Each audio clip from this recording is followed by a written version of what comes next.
اعوذ باللہ من الشیطان الرجیم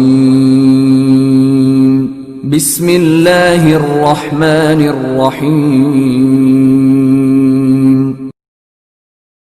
الذین یؤمنون بالغیب ویقیمون الصلاة ومما رزقناہم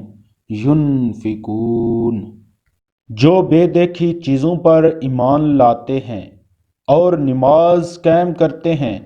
اور جو کچھ ہم نے انہیں دیا اس میں سے اللہ کی خوشنودی کے کاموں میں خرچ کرتے ہیں۔ تفسیر: جو لوگ قرآن کریم کی ہدایت سے فائدہ اٹھاتے ہیں، یہاں ان کی صفات بیان فرمائی گئی ہیں۔ ان میں سے سب سے پہلی صفت تو یہ ہے کہ وہ غیب یا ان دیکھی چیزوں پر ایمان لاتے ہیں، جس کی تفصیل پیچھے گزر چکی ہے پہلی آیت میں۔ اس میں تمام ایمانیات داخل ہو گئے ہیں، جس کا خلاصہ یہ ہے کہ جو کچھ اللہ تعالیٰ نے قرآن کریم میں بیان فرمایا یا جو کچھ حضور نبی کریم صلی اللہ علیہ وآلہ وسلم نے ارشاد فرمایا، ان سب پر ایمان لاتے ہیں۔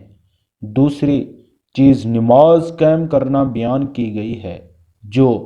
بدنی عبادتوں میں سب سے اہم، اور تیسری چیز اپنے مال میں سے اللہ تعالیٰ کے راستے میں خرچ کرنا، جس میں زکوٰۃ و صدقات آ جاتے ہیں، جو مالی عبادات ہے۔ والذین یؤمنون بما انزل الیک وما انزل من قبلک وبالآخرۃ ہم یوقنون، اور جو اس وحی پر بھی ایمان لاتے ہیں جو آپ پر اتاری گئی، اور اس پر بھی جو آپ سے پہلے اتاری گئی، اور آخرت پر وہ مکمل یقین رکھتے ہیں۔ یعنی اس بات پر ایمان رکھتے ہیں کہ جو وحی حضور اکرم صلی اللہ علیہ وآلہ وسلم پر اتاری گئی وہ بھی بالکل سچی ہے، اور جو آپ سے پہلے انبیاء کرام علیہ السلام مثلا حضرت موسیٰ علیہ السلام پر وغیرہ پر نازل کی گئی تھی وہ بھی بالکل سچی تھیں، اگرچہ بعد میں لوگوں نے اسے ٹھیک ٹھیک محفوظ نہ رکھا بلکہ اس میں تحریف کر دی۔ اس آیات میں اس طرح بھی اشارہ کر دیا گیا ہے کہ وحی کا سلسلہ حضور اکرم صلی اللہ علیہ وآلہ وسلم پر ختم ہو گیا۔ آپ صلی اللہ علیہ وآلہ وسلم کے بعد کوئی ایسا شخص پیدا نہیں ہوگا جس پر وحی آئے یا اسے پیغمبر بنایا جائے، کیونکہ یہاں اللہ تعالیٰ نے صرف حضرت صلی اللہ علیہ وآلہ وسلم پر نازل ہونے والی وحی اور آپ سے پہلے کے انبیاء علیہ السلام پر نازل ہونے والی وحی کا ذکر فرمایا ہے۔ آپ کے بعد کی کسی وحی کا ذکر نہیں فرمایا۔ اگر آپ کے بعد بھی کوئی نیا پیغمبر آنے والا ہوتا یا اس کی وحی پر ایمان لانا ضروری ہوتا تو اس کو بھی یہاں بیان فرمایا جاتا، جیسا کہ پچھلے پیغمبروں سے یہ عہد لیا گیا تھا کہ آپ حضرات کے بعد حضور نبی کریم صلی اللہ علیہ وآلہ وسلم تشریف لانے والے ہیں، آپ کو ان پر بھی ایمان رکھنا ہوگا۔ دیکھیے قرآن کریم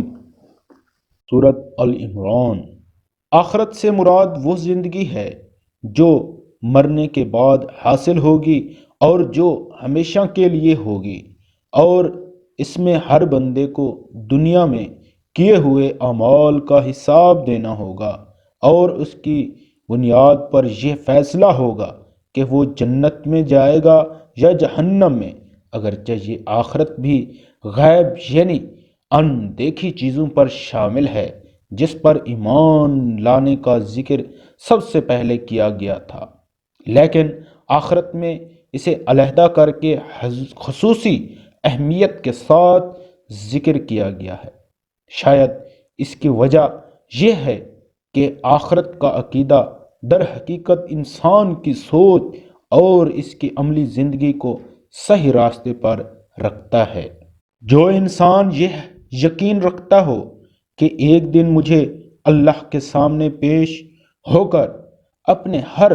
عمل کا جواب دینا ہے، وہ کسی گناہ یا جرم کے ارتکاب پر کبھی